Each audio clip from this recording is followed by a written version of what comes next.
Assalamualaikum warahmatullahi wabarakatuh. Halo semuanya, bertemu lagi dengan saya Ibu Ida Nuraini dalam pembelajaran program pengolah angka atau spreadsheet. Semoga semua dalam kondisi yang sehat dan selalu semangat dalam menuntut ilmu. Nah, pada pembelajaran spreadsheet hari ini, apa sih yang akan kita bahas? Yuk kita lihat tujuan pembelajarannya.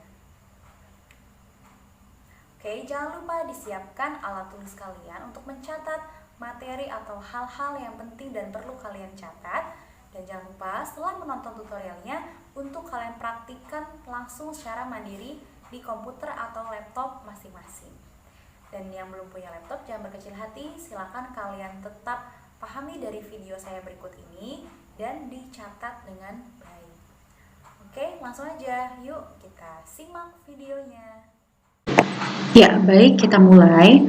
Berikut adalah materi dan praktik fungsi atau rumus finansial dalam Microsoft Excel.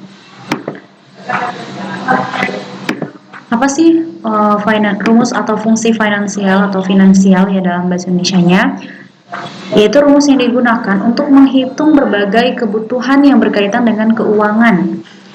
Jadi kalau kita seorang akuntan bekerja di bidang keuangan, apalagi menggunakan komputer di zaman digital sekarang, tidak ada lagi perhitungan pembayaran, cicilan, kemudian yang lainnya yang kita hitung secara manual, melainkan sudah menggunakan Microsoft Excel atau rumus.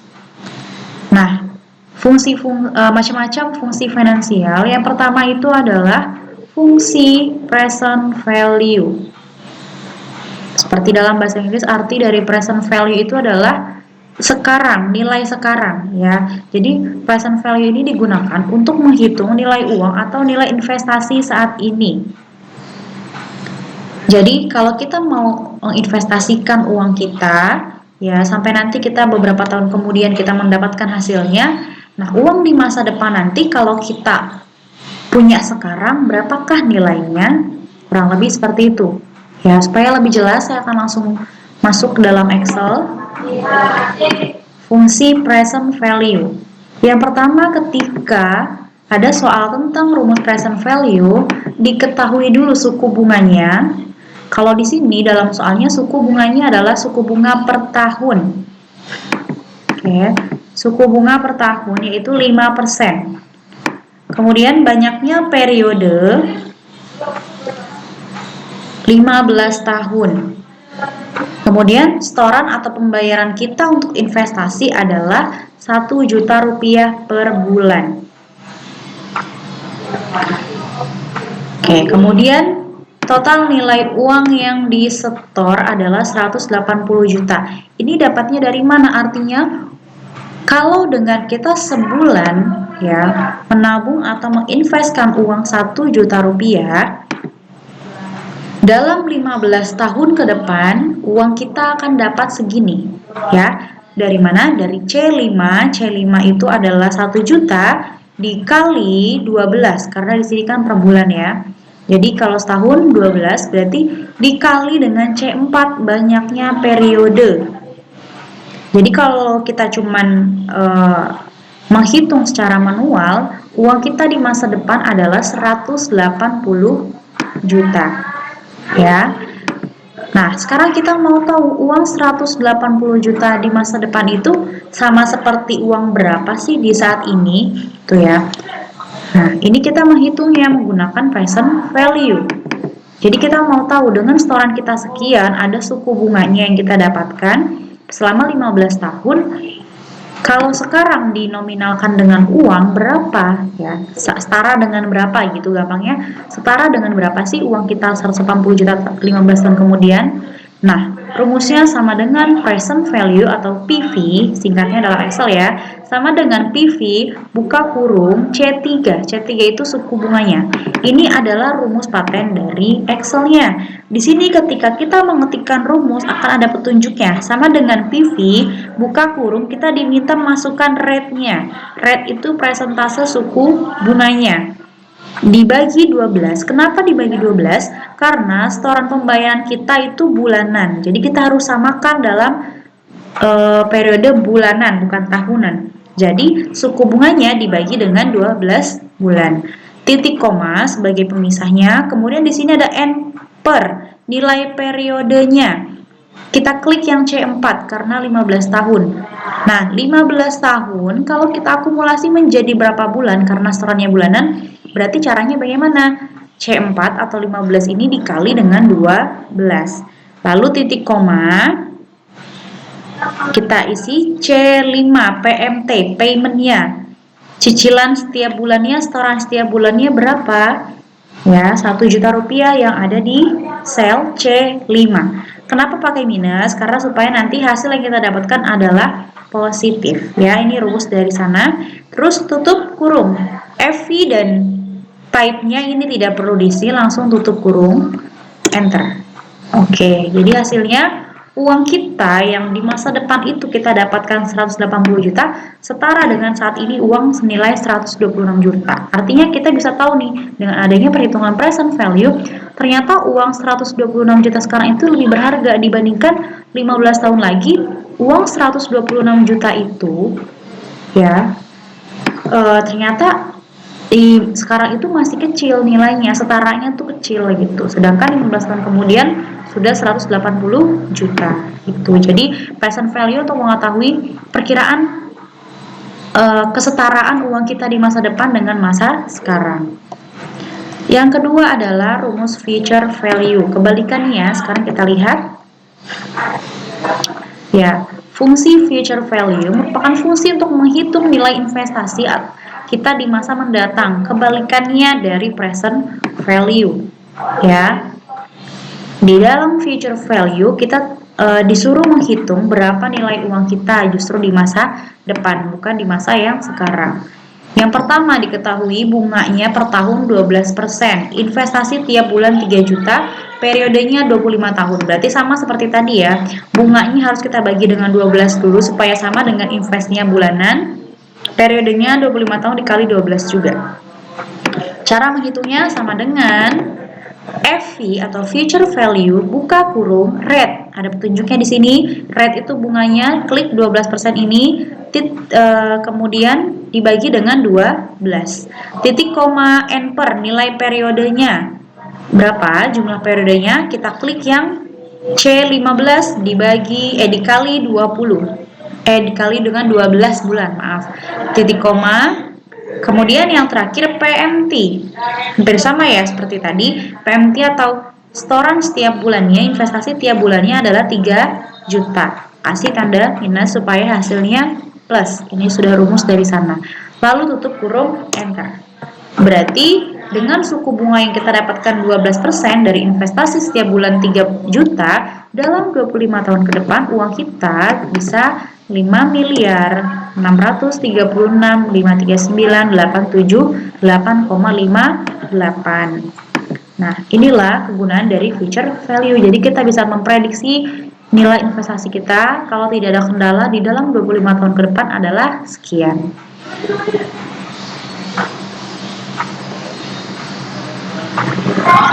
Next ya, berikutnya adalah fungsi payment. Nah, ini yang sering kita temui dalam kehidupan kita sehari-hari.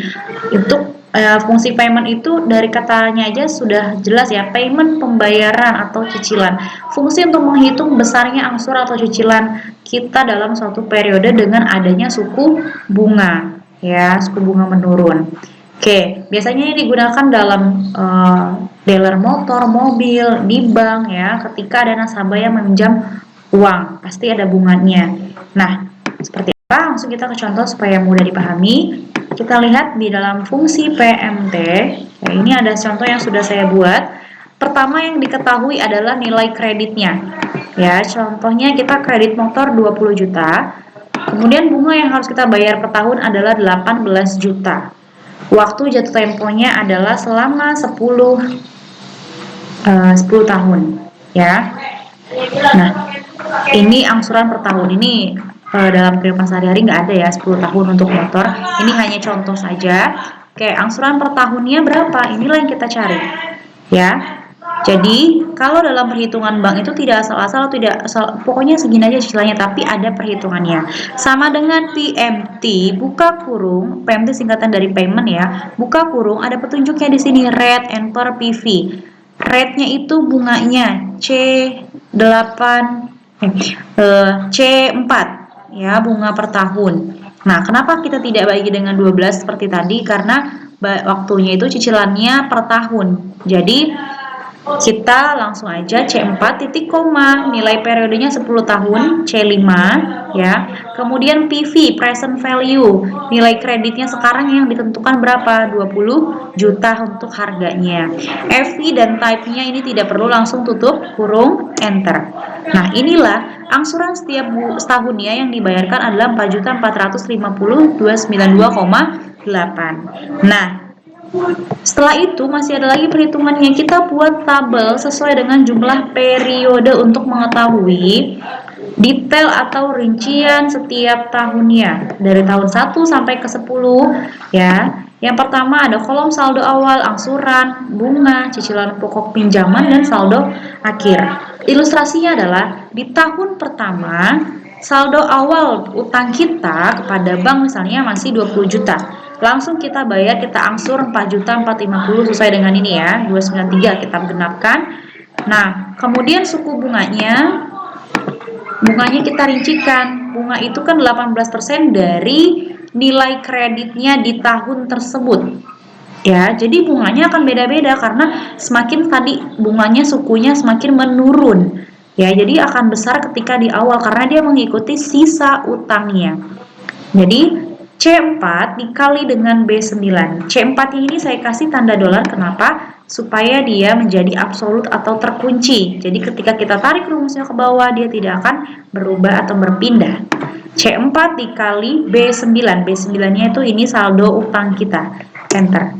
Nah, cicilan per tahunnya untuk tahun pertama itu masih 3.600.000 untuk bunga. Cicilan bunga ya, bukan cicilan pokok. Kemudian pokoknya berarti berapa? Ya, cicilan pokok pinjamannya itu berapa? Oke, kita lihat di sini.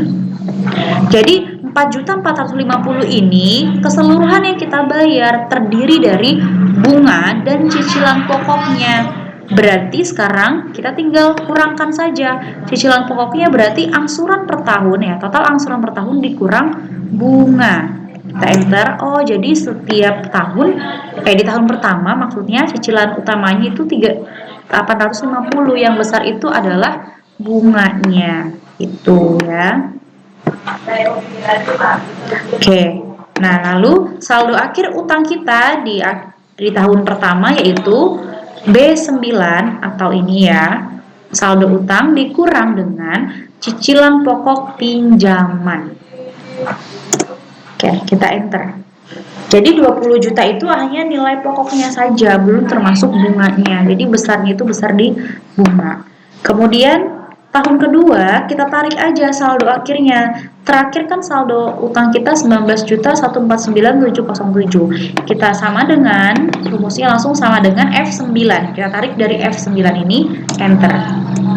Nah, angsuran per tahun itu flat sebenarnya ya. Cuman membedakannya adalah detailnya, bunganya berapa, cicilan pokoknya berapa, karena semakin lama dia semakin menurun. Tapi angsuran per tahun ini tinggal kita tarik ke bawah, dia akan sama terus seperti ini. Kita drag ke bawah. Nah, mohon maaf, no. Oke. Ini tidak bisa di. Oke, jadi ini harus kita buat sama dengan C9 ini ya. Seterusnya juga seperti itu, tinggal kita kasih tanda dolar. Oke, lalu kita tarik ke bawah. Jadi setiap tahun angsurannya itu sama totalnya ya. Kemudian tahun kedua bunganya berapa sih ya? Tinggal kita kalikan lagi seperti tadi, kita tarik. Jadi untuk bunga per tahun ini juga bisa kita tarik aja ke bawah. Nah, seperti ini. Jadi dari yang tadi yang sudah kita kasih tanda dolar, yang sudah kita kunci ya, di mana bunganya tetap sama 18% setiap tahun, tapi yang berbeda hanyalah sisa utangnya. Ya, sisa utangnya dia akan ketika kita kopas ke bawah, dia akan mengikuti baris-baris yang kita tuju. Kita enter. Nah, ini tinggal kita tarik. Seandainya ini masih kosong, ya, ini saya tarik ke bawah rumusnya. Nah, benar. Jadi kita tidak perlu menghitung satu persatu setiap baris setiap tahunnya. Lalu ini juga bisa, ini tinggal kita tarik, ini saya kosongkan dulu. Kita tarik ke bawah rumusnya. Nah, dia otomatis mengikuti. Jadi, di tahun kedua sama seperti tadi, angsuran per tahun dikurangin bunga. Oh, ternyata cicilan pokok di tahun kedua ialah 1.346.000.